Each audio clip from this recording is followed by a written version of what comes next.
Buenas tardes a todos, como cada miércoles, y este miércoles es muy especial porque lamento decirles que es el último seminario de este semestre, por eso es especial y además un poco triste, ¿no? Porque ser el último. Sé que ponen una cara de tristeza a varios de ustedes, pero bueno.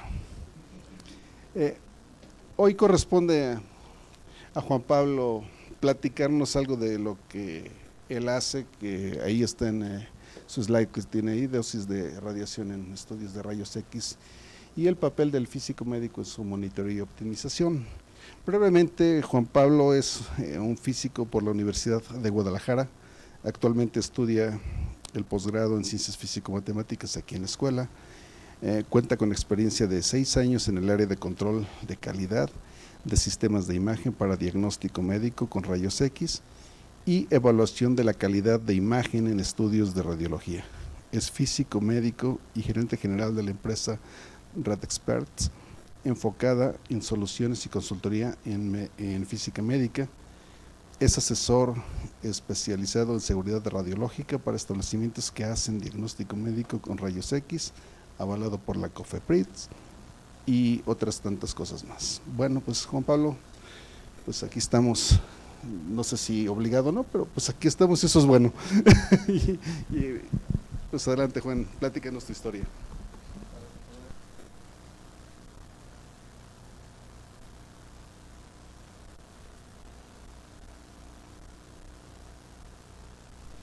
Sí, ¿ya se escucha? Ya. Ahora sí. Buenas tardes a todos. Pues como saben, esta plática va a versar sobre física en medicina, el papel del físico médico y pues también como es el último seminario, pues quisiera pues, que viéramos algo más ligero, realmente no, pues, algo más como platicado, ¿no? Me gustaría que fuera interactiva. A veces muchos tenemos dudas de radiaciones, ¿no? Cuando yo estaba en la licenciatura, cada rato me preguntaban, oye, que los rayos X, oye, ¿me puedo hacer rayos X 2 veces esta semana? Así me preguntan. Hay muchos mitos y muchas ideas. Tampoco es es una presentación de mitos y leyendas, ¿no? Pero en cualquier momento, si alguien tiene una duda, puede levantar la mano y decir, oye, pues esto, ¿no? Y pues lo hacemos más tranquila, más relajada y pues nos vamos rápido, ¿no? Unos 15. Nada, es broma. No, son muchas diapositivas. Pero si en cualquier momento tienen una duda, un comentario, si ven que dije una mentira, pues pueden decirme también. Bueno, pues versa dosis de radiación en estudios de rayos X y pues el rol de los físicos, ¿no? De los físicos médicos que estamos en hospital. Bueno, rápidamente un índice de temas. Vamos a ver rápidamente dosis por radiación ionizante, que es la teoría más básica del mundo. Dosis de radiación en estudios de radiología, niveles de referencia para diagnóstico y conclusiones. Muy bien, antes que nada pues tenemos que dar así una rápida explicación para los que no tienen mucho o no han ahondado mucho sobre las dosis de radiación. Pues ahorita mientras hablamos estamos recibiendo dosis de radiación. En estudios médicos pues no es la excepción. Entonces, en todo donde se utiliza la radiación ionizante. Bueno, pues dicho de la manera más simple del mundo, la dosis absorbida en un medio material, vivo o no vivo, es el diferencial de este pequeñín aquí, que es una variable estocástica, que es la energía transferida. Es una variable estocástica porque también el transporte de radiación en la materia es estocástico, todos los efectos fotoeléctrico Compton, todos los que gobiernan este comportamiento son estocásticos. Entonces tenemos aquí un señor estocástico y sobre la masa, ¿sí? la energía entregada sobre la masa, dicho rápidamente. Sus unidades son Joule por kilogramo, que tiene también el nombre de Gray.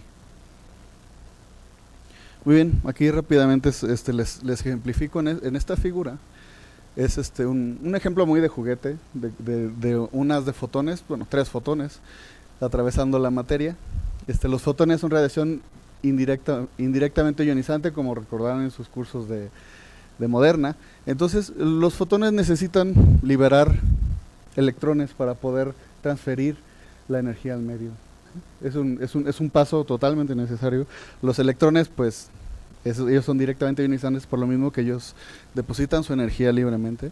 Entonces tenemos este volumen de interés que contiene la masa que teníamos aquí en este. Bueno, lo llevaríamos hacia un diferencial, pero en este ejemplo de juguete tenemos un volumen de interés donde se están liberando electrones, y estos electrones son liberados con una cierta energía cinética.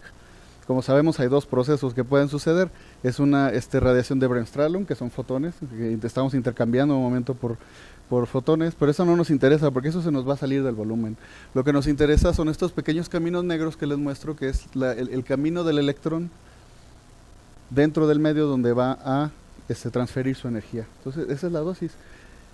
En cualquier material, en los seres vivos, generalmente aquí, si tenemos una célula viva, pues por aquí se va a atravesar con un ADN, y pues vamos a tener alguna situación que vamos a hablar más adelante. Entonces, técnicamente es la dosis. Los fotones entregan su dosis a partir de los electrones y la energía cinética entregada, ¿sí?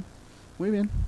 Entonces, aquí, bueno, sistematizándolo un poquito más lo que dijimos, pues tenemos aquí las sumatorias de todos los aportes de energía, cada uno de los caminos de los electrones, que bueno, sus caminos son muy sinuosos porque son partículas que tienen una masa muy pequeña y tienen carga. Entonces sus caminos son sinuosos, y pues por ejemplo aquí se salió uno de la materia. Entonces, pues considerando solo lo que está dentro, solo la entrega de energía dentro, pues es la sumatoria de las aportaciones, ¿no?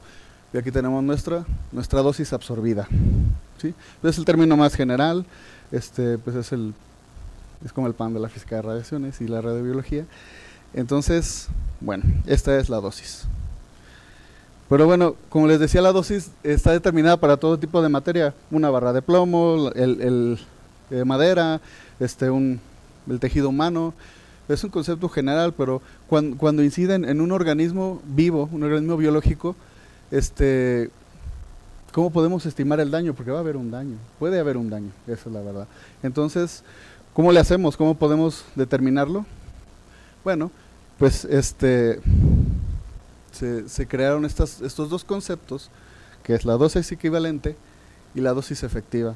Ok, bueno, la dosis equivalente es el producto de la dosis absorbida por un órgano tejido con una ponderación por el tipo de radiación. ¿Sí? Pero ¿por qué una ponderación por el tipo de radiación? Pues ahorita lo vamos a ver. Aquí, cuando nosotros, en el lenguaje ya de radiobiología, cuando ya estamos considerando efectos biológicos, las Ds se nos convierten en Hs, y los grays se convierten en sieverts. Cuando escuchamos un sievert es porque ya son consideraciones radiobiológicas, ¿sí? Y la dosis efectiva es el producto de la dosis equivalente con el factor de ponderación de cada tipo de tejido, porque cada tipo de tejido es distinto, tiene una radiosensibilidad diferente. ¿Qué es la radiosensibilidad? Pues es la capacidad de un órgano para resistir una cierta dosis de radiación, ¿sí? Muy bien. Entonces tenemos esta sumatoria. Primero calculamos la dosis equivalente por el tipo de radiación y luego la dosis efectiva. Y con esto tenemos un acercamiento a una consideración por el daño de tejido. Todos estos modelos son ahora sí que tomamos el promedio de los promedios de un ser humano, peso, estatura, edad, porque todos estos aspectos radiobiológicos dependen de muchos factores, entre ellos la edad, el peso, muchísimos factores, también pues como dicen las costumbres o la alimentación que tengamos, muchísimos factores. Entonces, pues con estos dos podemos dar cuenta. Ya un poco más desarrollado, tenemos los factores de aquí de la Comisión Internacional de Protección Radiológica, en su publicación 103, nos dice que este factor para fotones es 1, para electrones es 1, para protones y partículas alfa es 2 y 20. ¿Pero por qué?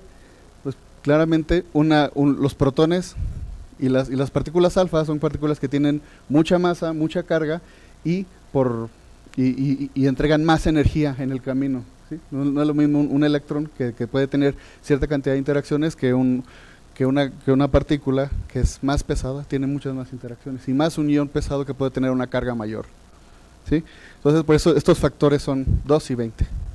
Y por ejemplo, aquí en el lado derecho les estoy presentando los valores de dosis efectiva que habíamos dicho que están tasados por el órgano y su radiosensibilidad.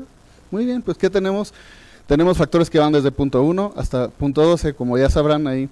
La correspondencia es que el que sea más alto quiere decir que es más radiosensible. En este caso tenemos la médula espinal, el colon, los pulmones y el estómago, que son son órganos que son conocidos por su radiosensibilidad y que además actúan y que algunos actúan en serie, como es el estómago, que quiere decir cuando un órgano actúa en serie es que un pequeño daño puede hacer que todo colapse.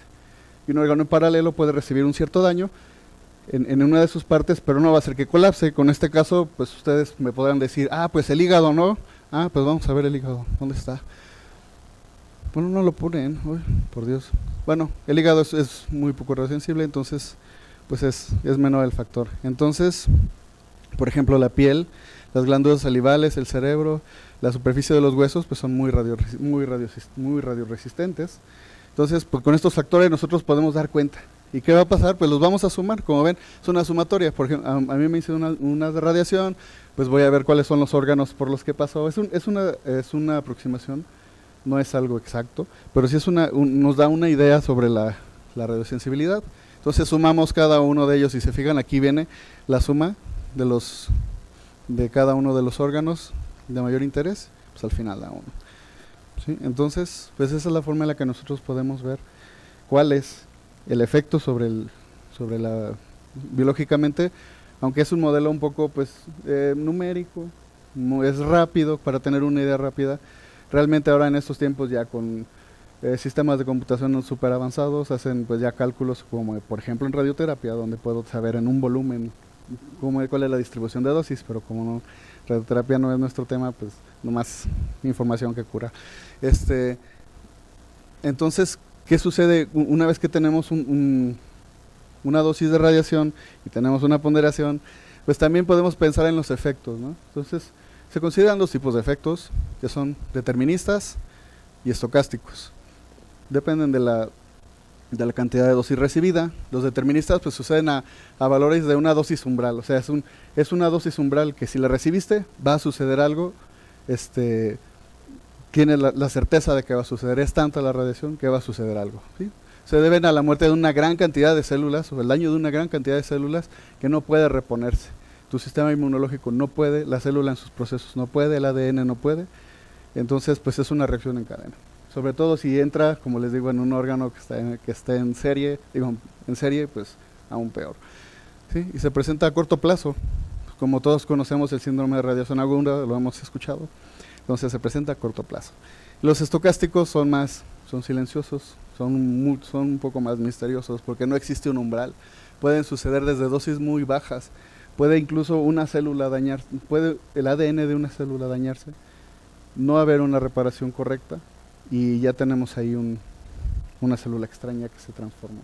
Entonces sucede, no existe un umbral, es una transformación, mutación de unas cuantas células podría ser y se presenta a largo plazo. Por eso es tan difícil esta parte de los estocásticos. De hecho es algo que aún se sigue investigando sobre los efectos estocásticos y en algunos casos no hay tanto consenso. Hay muchos modelos, pero no hay mucho consenso a reserva de algunas cosas. Entonces, por ejemplo, los deterministas tisulares nocivos, pues sí, igual a mayor dosis, mayor severidad y se pueden desencadenar más efectos. Por ejemplo, el eritema, lesiones en piel, cataratas, esterilidad y depilación, que es la que más conocemos cuando reciben radiación, que hay una depilación ahí. ¿Sí? Entonces, bueno, aquí pues, unas grafiquitas muy sencillas donde marca es el comportamiento sigmoide de este efecto, donde hay un umbral, pero bueno, no es un error que yo no le haya puesto ahí numéricamente el umbral. Aquí tenemos dosis y el porcentaje de incidencia de estos efectos. El umbral es difícil calcularlo porque depende, como habíamos dicho, de la radiosensibilidad de la persona, el tipo de radiación, la edad, muchísimos factores. Entonces, no puede haber un umbral aquí. Entonces, es variable entre grupos. Por ejemplo, también niños y adultos, incluso también allá del otro lado del charco en Europa y aquí en México también se tienen sus consideraciones. Es algo que se sigue investigando y se seguirá investigando. ¿Sí? Muy bien, aquí rápidamente les muestro pues algunos umbrales promedio, lo que más se conoce para un adulto promedio, de una edad promedio. Tenemos que el eritema con 2 grays y pues los efectos en horas. Tenemos, por ejemplo, las ulceraciones, ocurren en semanas, por eso, pues así ven una película donde alguien se expuso a la radiación y de repente le empiezan a salir ámpulas, eso no es cierto. ciencia ficción. Entonces, tenemos algunos efectos aquí, con sus variaciones en el tiempo, con sus lapsos. Entonces, por ejemplo, la necrosis y la atrofia llegan meses después de la radiación. Pues eran los efectos que encontraron las primeras personas que trabajaron con radiaciones, por ejemplo, Madame Curie, todo su equipo de trabajo. Pues, ¿qué pasaba? Se guardaban la fuente en la bolsa y días después, pues ahí tenían una gran sorpresa, ¿no? Los efectos de la radiación. Estos son los efectos deterministas. Vemos que las dosis son muy grandes para radiología. Simplemente lo quería decir, nada más. Lo quería mostrar para quien no lo había visto antes o no lo recordaba. Pero nosotros en radiología e intervencionismo nos vamos a quedar con los efectos estocásticos. Por las dosis que se manejan, la magnitud de las dosis, pues tenemos que igual, a mayor dosis, la probabilidad del efecto aumenta. Esto es muy importante para los estocásticos. Y pues la severidad del efecto no depende de la dosis, es algo que ya depende de los procesos celulares, el tipo de radiación, todas las N cosas que les había comentado. Y pues tenemos ejemplos como el cáncer radioinducido, que el cáncer que se podría inducir más rápido es la leucemia. Eso sí se vio en supervivientes de ataques nucleares y de accidentes nucleares. Y también tenemos los hereditarios. No han sido suficientemente observados en humanos, así que ese mito de que los hijos van a salir con mutaciones, pues no es tan seguro. Realmente ha habido muchísima investigación. Hay organismos mundiales que lo están investigando, pero realmente no hay suficiente evidencia. Es tan complejo que no hay suficiente evidencia. Aquí les estoy presentando una gráfica de dosis contra probabilidad del riesgo del cáncer. Muy de juguete esta gráfica, pero nos dice cuál es cómo se sabe que son los efectos. Y este modelo se llama lineal cuadrado, se llama lineal sin umbral.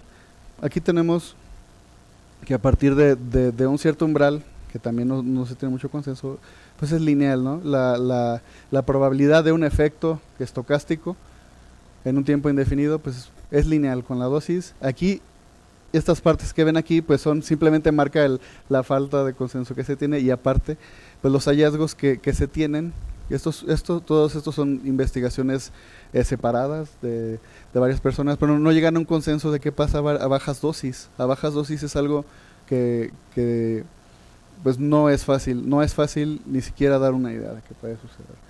Entonces, lo que aquí yo quisiera nomás que marcáramos, que los efectos estocásticos pueden suceder con cualquier cantidad de radiación, con cualquier cantidad de daño. Incluso puede llegar una partícula de la atmósfera y provocar esto. Entonces, el modelo lineal sin umbral, a mayor dosis, mayor probabilidad. Y pues justamente esto es lo que nosotros siempre tenemos en mente cuando estamos protegiendo al paciente, sobre todo en radiología e intervencionismo, porque las dosis son bajas. ¿Sí? Muy bien, después de ese overview, pues ya vamos a aplicarlo un poco sobre lo que es los estudios de radiología e intervencionismo. Radiología e intervencionismo, pues sí, son los rayos X, la tomografía, fluoroscopía.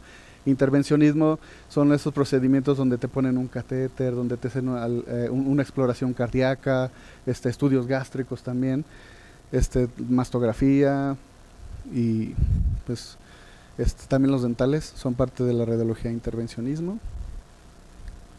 Entonces, bueno, en estudios de radiología e intervencionismo no existen límites de dosis. No hay un organismo que te diga, no te puedes pasar de aquí. Está prohibido pasarse de aquí. No hay un límite, porque lo que se considera es el beneficio potencial para el paciente, como un diagnóstico preciso, la guía para un tratamiento, la vigilancia, el seguimiento. Entonces, para un paciente que ya que necesita un diagnóstico, un seguimiento, no existe un límite de dosis. Y bueno, es una palabra que no sé, a mí yo no quisiera tomarla así tan literal como decir, no, pues no existe un límite de dosis, no, pues aprieta el botón. No es así.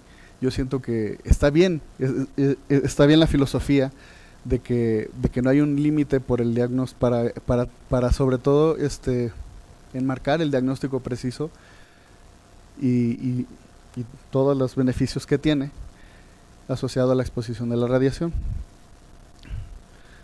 Entonces, ¿cómo podemos garantizar la protección radiológica de los pacientes?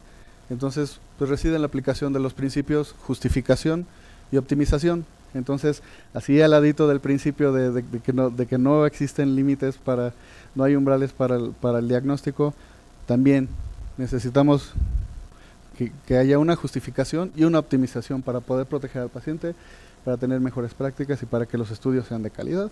Y ahorita van a ver por qué. No siempre una dosis alta, no siempre un estudio hecho con una dosis alta es bueno. Entonces, justificación y optimización.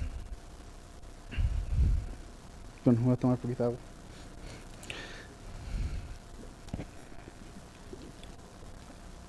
agua. Justificación, ¿no?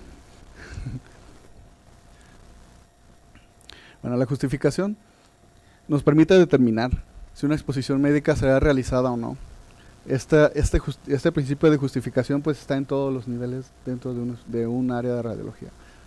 Son los médicos que prescriben, también por ejemplo en oncología pues los médicos radiooncólogos, también aunado a los físicos médicos, todos los involucrados pues están en la justificación. Y principalmente es evitar procedimientos radiológicos innecesarios, como les platicaba, ¿no? Que a mí a veces me mandaban mensaje, oye, tengo una radiografía, pero me dijeron que no tengo nada, ¿me puedo hacer otra para ver si en esa sí tengo algo? O sea, no, pues yo pienso que el médico la vio mal y pues no. Entonces, pues ¿qué es lo que le contesta a uno? Justificación, ¿no? Justificación y optimización. Y pues algunas preguntas que se podía poner como, ¿se ha hecho ya? ¿Es necesario? ¿Es necesario en este momento? ¿Es el mejor estudio para responder a la pregunta clínica? ¿O si se ha aplicado el problema clínico al médico radiólogo? ¿Si se le ha explicado? ¿Si hay una segunda opinión? Esto es parte son como lo más importantes. Hay muchos más principios de justificación, pero esto enmarca pues como parte de la protección a los pacientes, la justificación. Y bueno, una vez justificado, el procedimiento radiológico debe ser optimizado, de modo que exista un balance entre la calidad de imagen y utilidad diagnóstica y la dosis. Como les decía, muchas veces aumentar la exposición o aumentar las técnicas que llevarían a aumentar la dosis, no siempre van a tener la mejor calidad, ¿sí? Y en el otro lado, reducir la exposición, pues vamos a tener menos dosis y probablemente vamos a tener una calidad inferior. Entonces nosotros buscamos un balance. El físico médico en el hospital es un ente que actúa como un puente para poder crear soluciones y también balances como en situaciones como estas. Porque tenemos un problema donde necesitamos una calidad de imagen suficiente para el diagnóstico, pero también necesitamos limitar las dosis. A pesar de que nos digan que no hay un límite, pero nosotros tenemos que limitarlas. ¿Okay? Muy bien. Aquí les muestro un ejemplo. Bueno, quise poner primero la tabla, pero lo que hice estos días anteriores fue agarrar un objeto de pruebas de calidad que se utiliza para pruebas de calidad de mamografía, y yo pues saqué tres imágenes. Esto de modo de adquisición se utiliza en mastografía. Es un modo en el cual el equipo, a partir del espesor de la mama, lanza un pequeño rayo para saber cuál es la atenuación de la mama, y a partir de eso, ya con tablas conocidas en el software, pues te da una técnica, ¿no? Tenemos el modo automático, N-Mode, que es el modo normal, y nos dio esta técnica, 28 kb, 70 MAS. Cabe decir que el N-Mode, estas tres dependen del espesor. Esta se utiliza para mamas muy gruesas, muy densas, para mamas medianas, que son como de 4 centímetros, y para mamas muy pequeñas. Entonces, pues yo tramposamente lo hice para poder enmarcar la diferencia de bajar las dosis en un procedimiento que no corresponde, buscando una dosis menor. Si se fijan, aquí tenemos las dosis en miligrays de cada uno de los estudios. Esta dosis pues me la da automáticamente el equipo, que también otra cosa que hace el físico médico es comprobar, hacer pruebas dosimétricas para saber que estas magnitudes que me da el equipo son las correctas. Yo ya lo hice, pues sé que están correctas. Entonces tenemos aquí, si se fijan, tenemos el mismo kilovoltaje. pero cambiamos la intensidad del espectro. Tenemos una mayor exposición para el modo 1, 2 y 3. Estos factores son de calidad de imagen.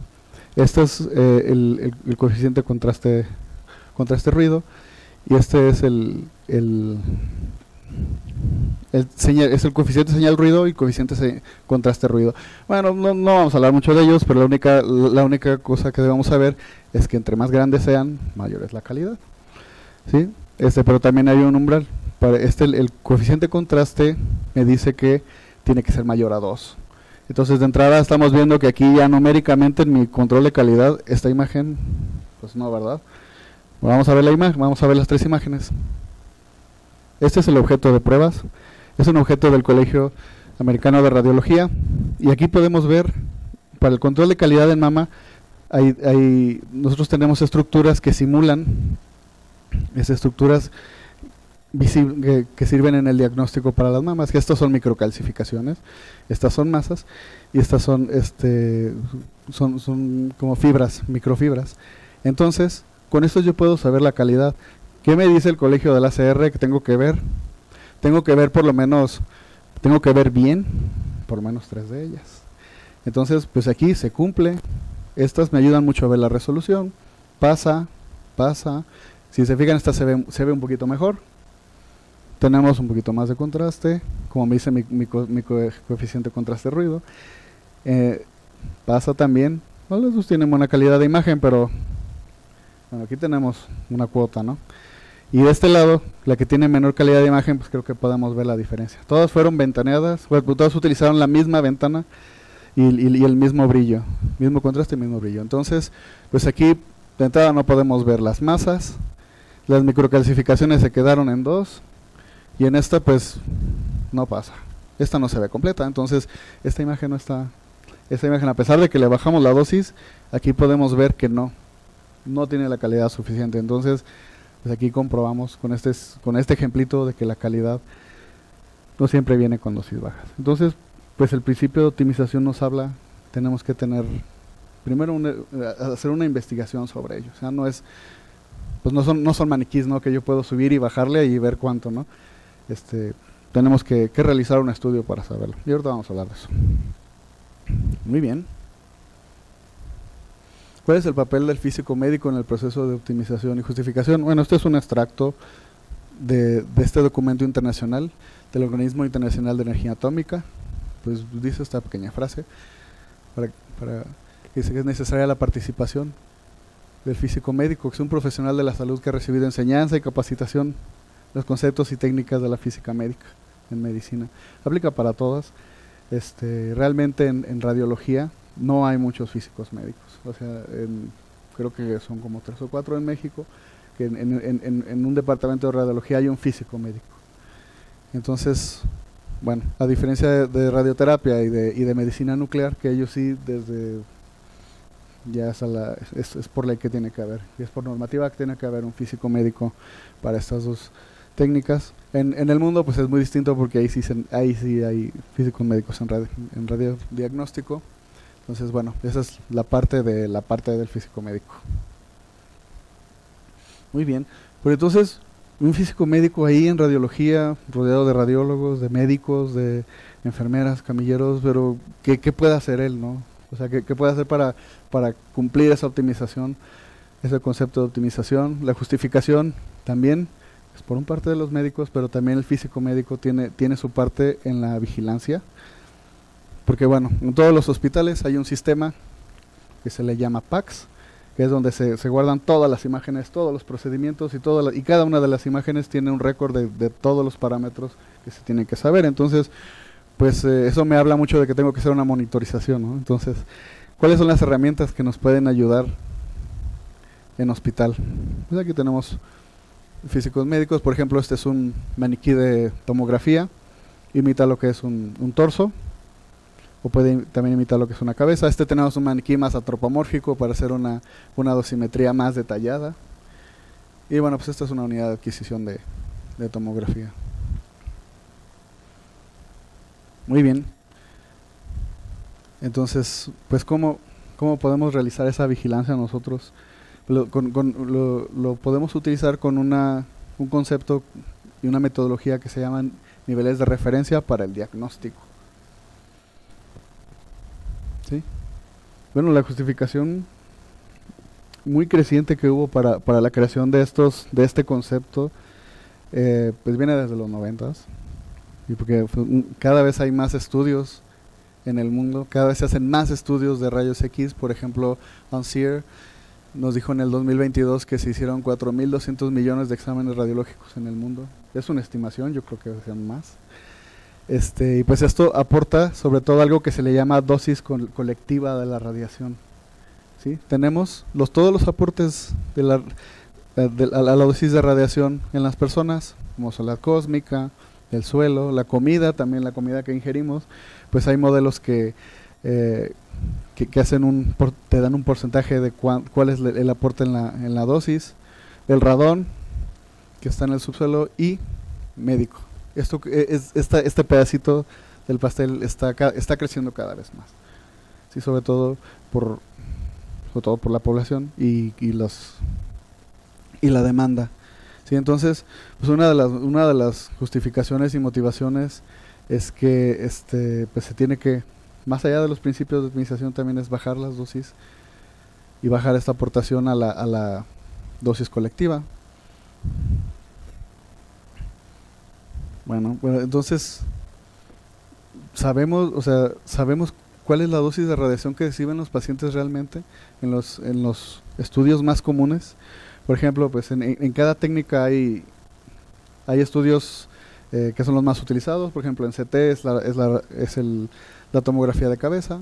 En rayos X, pues es la placa de tórax, que cuando estuvo el COVID, pues no sé, creo que todos nos hicimos una.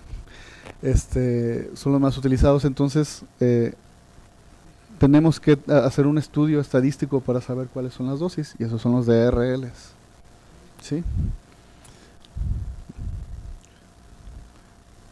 Bueno, la Comisión Internacional de Protección Radiológica introdujo este concepto en 1996 y representan un valor de referencia de la dosis, o de la cantidad de radiación utilizada para realizar un estudio o procedimiento determinado. Y pues es una base para monitorear los casos en los que la dosis es inusualmente alta o inusualmente baja. Y es una de las herramientas más eficaces para la optimización hasta el momento.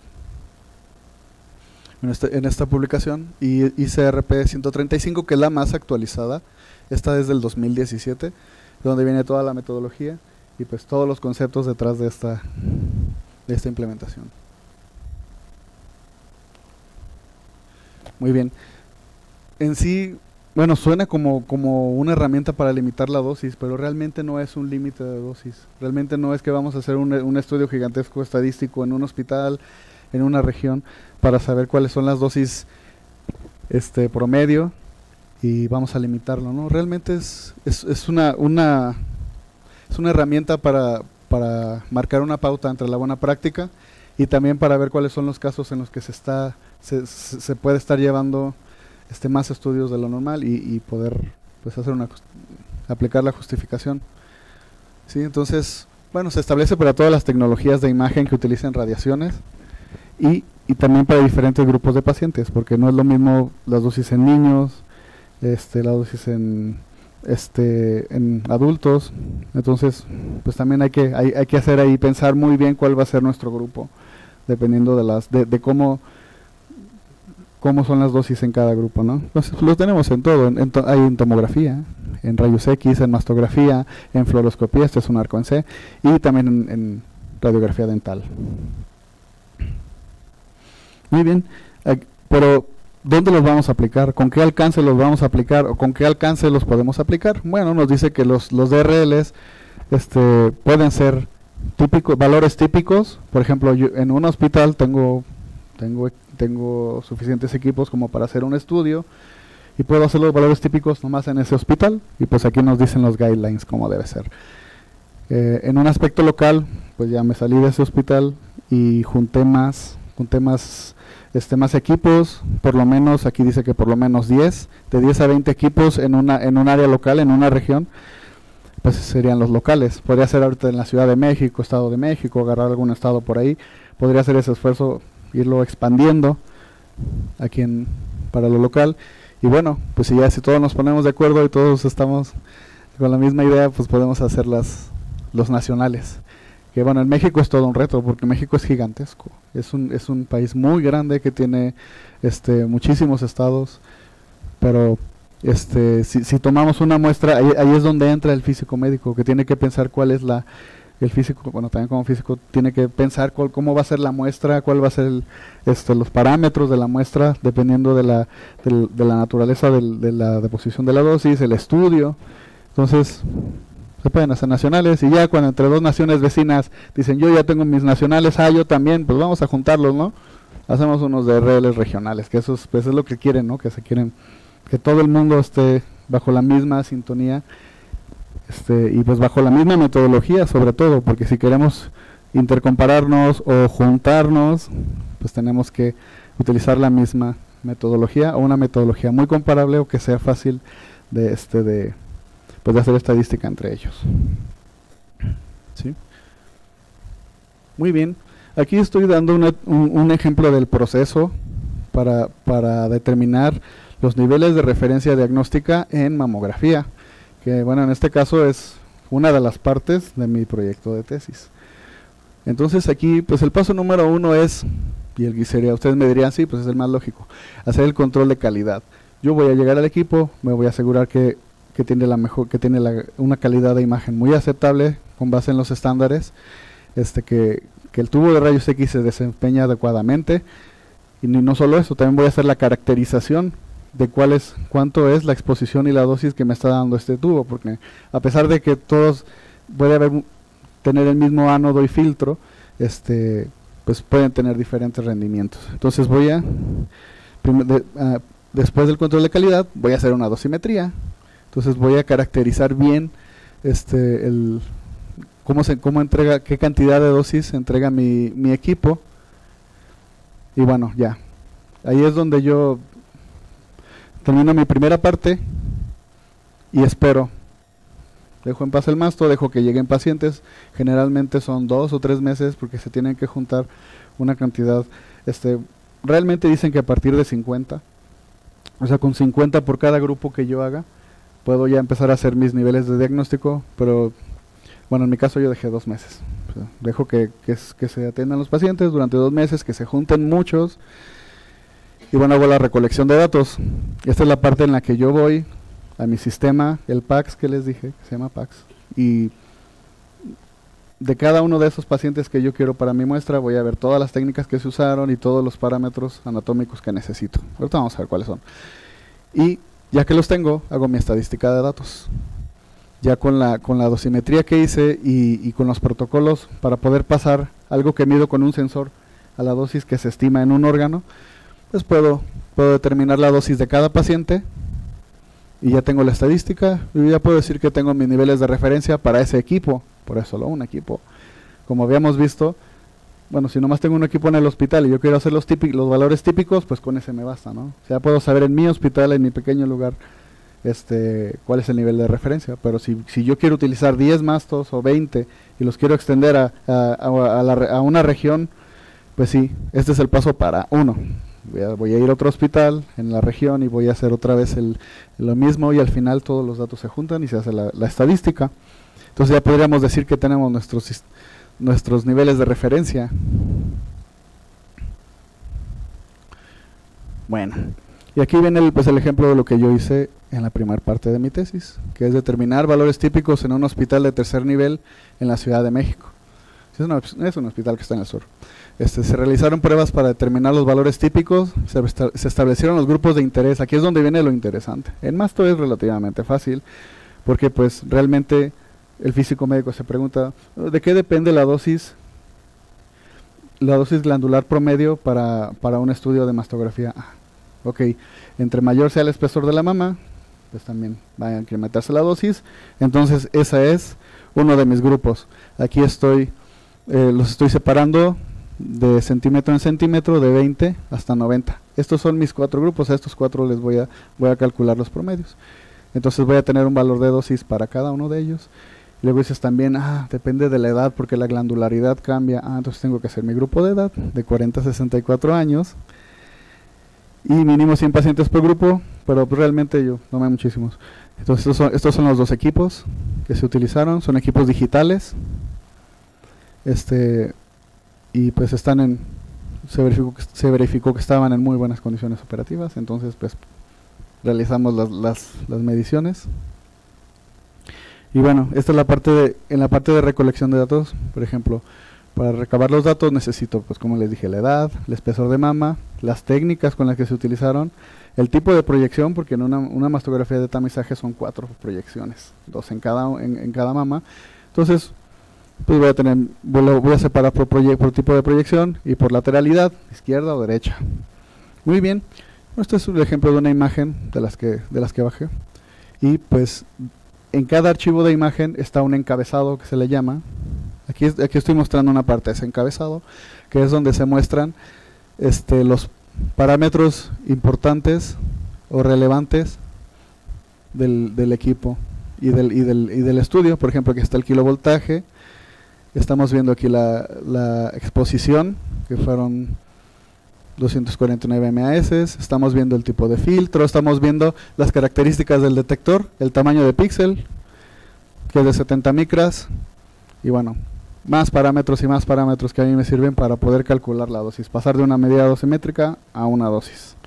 Sí, o sea, se necesitan todos estos datos para poder caracterizar bien cada estudio y tener la estadística. Muy bien. Y bueno, esta es una gráfica de resultados preliminares. Aquí les presento el espesor de mama comprimida en el eje X, y de este lado tenemos la dosis glandular promedio, ya medida para cada uno de los grupos en miligrays. Aquí la línea azul que les presento es la referencia de los niveles de referencia diagnóstica en Europa, en una región de Europa. Entonces aquí tenemos dos niveles, tenemos el azul y el rojo. En el azul tengo los valores aceptables, que podrían llamarse aceptables, que están dentro, y aquí tenemos ACH, que es achievable, o sea, bajo un proceso de optimización, que es la siguiente parte después de tener los niveles de referencia, pues tengo un achievable, que sería como una pauta de lo que se puede lograr optimizar, que ellos ya lo tienen. Entonces, y aquí tengo las gráficas de mis dos mastógrafos, Selenia Dimensions y Logrand Selenia.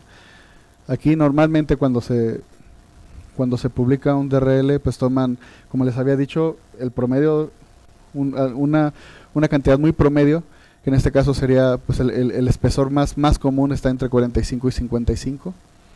Entonces tenemos dosis que están cercanas. Realmente, como aquí, la estadística es gigantesca. Podemos ver una tendencia mayor. Yo realmente agarré 3.500 pacientes, pero es un resultado preliminar que es muy, que nos da mucha información sobre las dosis que se están impartiendo en el hospital, que bueno, también depende de otros valores, de otros parámetros externos, como es el posicionamiento, como es los controles automáticos, como es, a veces hay radiólogas que trabajan en modo manual. Entonces, en este caso, estos son los resultados que tengo para los dos mastógrafos. Es lo que se obtuvo. A partir de eso yo haré otro análisis. Realmente mi tesis no es de establecerlos nada más. Vamos a hacer otros análisis dosimétricos y pues bueno, es parte del estudio para establecerlos, y a partir de eso, ya que los tengo, comenzar la vigilancia y optimización. En este caso, les voy a dar un ejemplo de lo que se puede lograr una vez que ya los estableciste, ya que tienes una vigilancia en hospital y ya que empezaste a hacer optimizaciones, ya empezaste a ver cuánto puedo bajar la dosis sin que pierda la calidad de imagen, o incluso en una tomografía puedo recortar un poco los barridos para que nada más esté en la zona que yo necesito. Hay muchísimos parámetros para optimizar y sí se puede. Por ejemplo, aquí tenemos un ejemplo de un paciente femenino de 60 años, se le hicieron 16 tomografías, porque pues es un paciente oncológico, se le hacen seguimientos. Entonces cada que hay un seguimiento o una sesión de radioterapia, pues se tiene que hacer un CT. Entonces pues aquí ya se le acumularon 16 tomografías de tórax, abdomen y pelvis, es una región muy grande. Tiene una dosis efectiva acumulada de 418 milisieverts. Si lo comparamos aquí, no es la misma técnica, pero por ejemplo tenemos que aquí para una mama muy promedio tenemos el achievable, el acceptable de casi 2 miligrays. Acá, bueno, la tomografía imparte muchísima más dosis, entonces tenemos que se le acumularon 418 milisieverts en un periodo de 4 años. Y pues ya hay un riesgo de incremento de cáncer que nosotros, que ellos calcularon utilizando un programa que se llama Proceso. Son modelos para poder calcular el incremento de la probabilidad de cáncer. Entonces, tenemos aquí el gráfico. Ahorita lo voy a mostrar más grande. Entonces, la probabilidad de correlación de carcinoma gástrico después de estas 16 tomografías subió el 26%. Entonces, su riesgo de desarrollarlo se elevó 26%. Entonces, después de la optimización de protocolos, la dosis acumulada fue de 280 milisieverts. Entonces, si esta persona hubiera empezado después de que se hizo la optimización, su riesgo se hubiera elevado al 17%. Esta es su gráfica, la voy a mostrar más grande. De este lado tenemos la dosis acumulativa, tenemos la probabilidad de inducción de cáncer, y si se fijan, en este caso, en estas sesiones sube mucho el porcentaje, pero después de la optimización empieza a subir más lentamente. Incluso hay partes donde se incrementa muy poco entre exámenes. O sea, cada puntito equivale a un CT que le hicieron a esta persona, ¿sí? Entonces, después de la optimización tenemos que hubo una reducción, y como dice acá, si lo hubiera hecho desde un principio la optimización, se hubiera elevado solo un 17%. Es uno de los casos, bueno, hay muchos casos en los que los niveles de referencia para diagnóstico, aunado a la labor del físico médico, del médico radiólogo y de los técnicos radiólogos, pues lleva a bajar esa probabilidad de inducción de cáncer a partir de optimizar. No nomás bajar la dosis porque sí. Muy bien, aquí finalmente les quiero mostrar una tabla nomás para que se lleven una idea más o menos de cómo son las dosis comparadas con el fondo natural. En el fondo natural nosotros esperamos, bueno, el fondo promedio mundial, la dosis de radiación por el fondo promedio mundial está alrededor de 2.4 milisievert año. La ingesta, también la exposición a la radiación cósmica, a la radiación del suelo, es de aproximadamente 2.4 milisieverts. Hay lugares donde es sumamente altísimo, hay lugares que tienen 12 milisieverts al año, que son lugares donde el suelo, los minerales contribuyen a la dosis. Bueno, no están muy habitados por alguna razón. Tenemos la modalidad, el tipo de examen, el promedio de la dosis, y aquí se los estamos poniendo en equivalente de días de radiación de fondo. Muy bien, pues tenemos aquí como les había comentado, los estudios que se llevan mayor dosis son los de fluoroscopía, porque pues necesitamos tener una cinemática del movimiento, pero realmente las está aprendiendo mucho tiempo, equivale a 710. Un estudio gastrointestinal, una radiografía, una radiografía de tórax, que son las que se hizo muchísima gente en la pandemia, pues son 2 días de radiación de fondo. Una tomografía de cráneo, que es de las más comunes, tenemos que son 240 días de radiación de fondo. Y de intervencionismo, pues también los cardíacos, por ejemplo aquí está la colocación de una sonda, el TIPS es una sonda que se inserta en una arteria coronaria para poder desbloquearla, para hacer algún proceso. Entonces, los 8.240. Pero estos son estudios no tan típicos comparados con una radiografía de tórax. La mastografía equivale a 47 días de radiación de fondo. Entonces, bueno, aquí podríamos decir, bueno, pues no es mucho, ¿no? Pero si tenemos en cuenta que los efectos deterministas pueden suceder hasta desde el daño de un cúmulo de células, entonces pues sí nos da un poco de pensar. Y sí nos marca que la optimización y la justificación pues es el camino correcto, ¿sí? Muy bien. Y pues conclusiones son muy simples. Los principios de justificación y optimización son clave para limitar la exposición. Los niveles de referencia para el diagnóstico pues son una herramienta muy poderosa. Pues realmente si yo me pusiera a dar casos y todo, pues nuestro seminario duraría como el doble. Entonces, pues es una herramienta poderosa para el monitoreo. Realmente necesitamos que en México se hagan más. Ha ido creciendo, por ejemplo, ya hay grupos de trabajo. De hecho, parte de los datos que yo recabé los estoy mandando a una colaboración en Latinoamérica para poder hacer una estimación de la dosis en Latinoamérica. Hay grupos también aquí en México trabajando en fluoroscopía. Entonces, pues cada vez más estamos dando pasitos a la optimización y pues necesitamos más físicos médicos que lo hagan para que se animen. Y en México, pues como les digo, hace falta hacer difusión de la herramienta porque pues a veces es complicado. A veces cuando llegas a un servicio de hospital para poder implementar cosas. Pero realmente haciendo una capacitación, una difusión, una colaboración muy intensa con los médicos y radiólogos se puede lograr. Y pues hay casos en los que, como el que les mostré, en que sí se puede bajar la probabilidad de inducción de cáncer. Y pues es todo. Ya no podemos ir. Sería todo, amiguitos.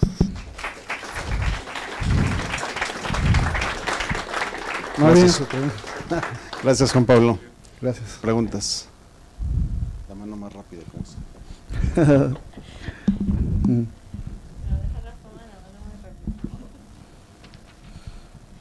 Hola, buenas tardes. Gracias por la charla. Sí, quería preguntarte, creo que fue en la lámina 8 o 9, donde tienes las ecuaciones, ¿no? Los modelos sobre claro. La suma de la radiación de varios órganos y cosas así. Esa. Ajá. Eso, sí. Entonces, a ver, ¿cómo funciona? Claro, esto es sumamente teórico, me imagino, es un modelo, pero ¿cómo funciona como a grosso modo? O sea, por ejemplo, tú te enfocas en darle radiación a una parte del cuerpo muy específica, que es la que te interesa, pero además tienes entonces que sumar la radiación que le das de manera colateral a los órganos que están cerca, con el peso específico para ese órgano. O sea, ¿cómo funciona exactamente usar esa ecuación? Mira, esta ecuación es para estimar, sí, es meramente para estimar. O sea, si yo, en radiología realmente no se hacen cálculos de dosis antes de exponer a un paciente. Eso se hace en radioterapia y pues sí, es muy parecido a lo que tú comentas. O sea, en radioterapia yo tengo un modelo del cuerpo, tengo una tomografía donde a partir de software yo voy calculando las dosis conforme hago una simulación del camino de y puedo darte dosis en los órganos que estuvieron involucrados y en el tumor. Sí, es algo muy muy preciso y pues es uno de los fundamentos de la radioterapia, que es cuantificar las dosis al tumor, darle dosis al tumor y a los órganos sanos alrededor lo menos posible y bajo sus límites. En radiología estos módulos, estas ecuaciones sirven para estimar. Si solamente, y también por ejemplo en protección radiológica sirven para estimar. Si tuviste una exposición a la radiación, no sé, había un radionuclido tirado en el piso, estuviste exponiéndote, se hace para hacer estimaciones de la dosis que te llevaste. Realmente en radiología no se calcula, no es muy común calcular dosis a órganos, más bien es como una dosis representativa del estudio, y para poder dar poder cuantificar la radiación que está incidiendo bajo la idea de que entre mayor radiación el riesgo es mayor. Pero sí, considerando tu pregunta, en radiología no se hace ese modelo de cálculo. Esto es para protección radiológica y estimaciones. Okay, gracias. Sí, de nada.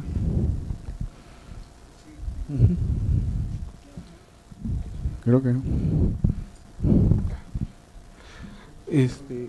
Gracias por la charla. Mi pregunta iba en el sentido de las radiaciones debido a las telecomunicaciones. Si pues obviamente ahorita que mencionaste lo de las bajas dosis por un largo tiempo de exposición, pues Sí. de inmediato me vino a la cabeza los celulares, ¿no? Sí. Las computadoras, todos esos dispositivos a los que estamos expuestos y convivimos ya pues básicamente con ellos y Sí. ya pues de aquí hacia adelante pues solo va a ir en aumento. Entonces, pues no sé si ya se considere que la exposición a la radiación de las telecomunicaciones puede conllevar un riesgo de cáncer, que yo sepa no, pero pues en tal caso pues esa era mi duda, ¿no? Sí. Bueno, gracias por tu pregunta. Es muy importante, muy interesante, ¿eh? La verdad sí, es muy buena pregunta. Sobre todo porque a veces cuando nosotros hablamos de radiación, pues lo primero que nos viene a la mente, ¿no? Va a haber un daño. Pero aquí existen dos tipos de radiación. La radiación ionizante y la no ionizante, ¿sí? La radiación ionizante es la que es capaz de ionizar electrones, de hacer ionizaciones, y esas ionizaciones van a depositar energía en el medio. En telecomunicaciones, las radiaciones no son ionizantes. Sí, de hecho, en orden de magnitud, la radiación UV es la primera ionizante y de ahí para adelante. De ahí para atrás, nada es ionizante. Entonces, estos modelos no aplican para ellos, no hay una dosis así con este formalismo, porque no es radiación ionizante. Entonces, sí, yo coincido contigo que no debería haber ningún efecto porque no es ionizante, por lo menos no un efecto de este tipo.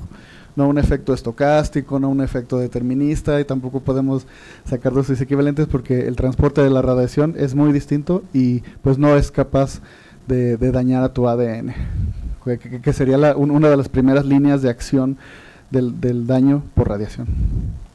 Sí, yo no me preocuparía. Si me celular y ya no pasa nada. Gracias. No, de nada, amigo.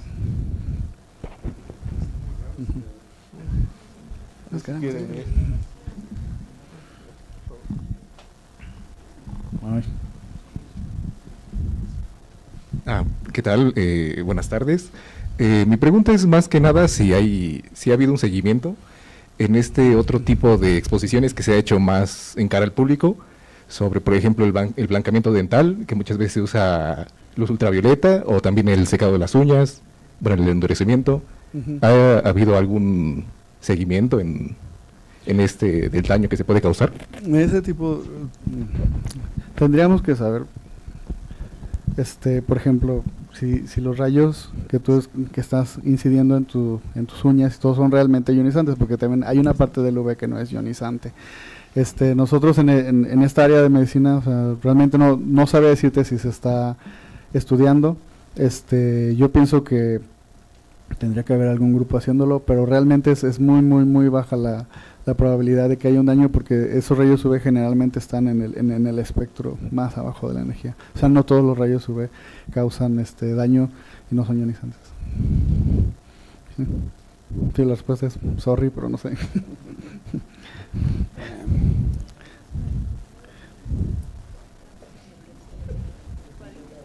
Bueno. ¿Les pregunta? No. ¿Alguien más? Su última oportunidad, sobre todo para los que es su último seminario. La perdieron. Agradecemos una vez más a Juan Pablo su participación.